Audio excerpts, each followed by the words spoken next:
എടി എന്നാ ഉണ്ട്? ഓ, ഞാൻ കുറച്ച് സാധനം മേടിക്കാൻ എനിക്ക് ഇറങ്ങിയതാ. എന്താടി വിശേഷം? നീ ഡിവോഴ്സ് ആടി. ആയെന്നൊക്കെ കേട്ടു. എന്താടി നീ ഇപ്പോൾ അതിൻ്റെ വിഷമത്തിലാണോ ഉള്ളത്? ഓ, എൻ്റെ പൊന്നു മോളെ, വലിയൊരു സ്വർണ്ണ കേജിനകത്തിട്ടിട്ട് അങ്ങ് ഇറക്കി വിട്ടൊരു ഫീലായി ഇപ്പോൾ ശരിക്കും പറഞ്ഞാൽ. ഞാൻ കുറച്ച് തുണി മേടിക്കാൻ ഇറങ്ങിയതാടി. പുള്ളിയാണെങ്കിൽ സാരി, ചുരിദാർ ഇതല്ലാതെ ഒരു സാധനം എന്നെ ഇടിപ്പിക്കത്തില്ലായിരുന്നു. ഒരു പ്രാവശ്യം കൊണ്ട് ഞാൻ ജീൻസിൻ്റെ കാര്യം എന്തോ ഒന്ന് പറഞ്ഞു. എൻ്റെ പൊന്നെ, പിന്നെ എനിക്ക് 2 ദിവസത്തേക്ക് ശരണം തന്നിട്ടില്ല പുള്ളിയുടെ അമ്മ. പിന്നെ പുള്ളിയോട് എന്ത് പറഞ്ഞാലും പുള്ളിയുടെ അമ്മയെ അറിയുമല്ലോ, അതാണല്ലോ അതിൻ്റെ ഒരു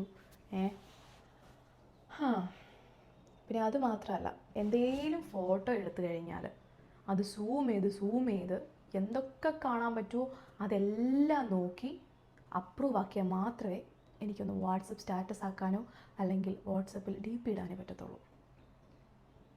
ആദ്യമൊക്കെ ഞാൻ ഓർത്തത് എന്നോട് നല്ല കെയറിങ്ങും എന്തൊരു പ്രൊട്ടക്ഷനുള്ള ഭർത്താവിനെ എനിക്ക് കിട്ടിയെന്ന്. പിന്നെ പോകെ മനസ്സിലായത് ഇത് പ്രൊട്ടക്ഷനല്ല, റെസ്ട്രിക്ഷൻസാണ്.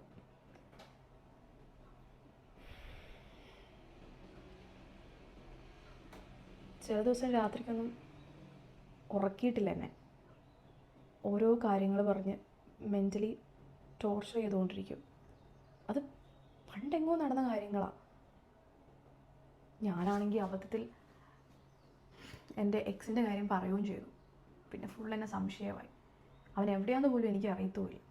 പിന്നെ ലാസ്റ്റ് ഞാൻ ഓർത്തു എല്ലാം നിർത്തി എവിടെയെങ്കിലും പോയാലോ, ജീവൻ തന്നെ അങ്ങ് അവസാനിപ്പിച്ചാലോ.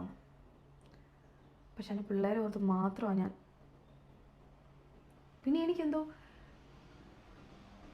ഈ ഡിവോഴ്സ് എന്നൊക്കെ പറഞ്ഞ സാധനം ചിലപ്പോൾ വീട്ടുകാർക്കും നാട്ടുകാർക്കൊക്കെ കുറച്ച് ഇതായിട്ട് തോന്നിയേക്കാം. പക്ഷേ എനിക്ക് ഞാനല്ലേ ഉള്ളൂ, എൻ്റെ മക്കൾക്ക് ഞാനല്ലേ ഉള്ളൂ.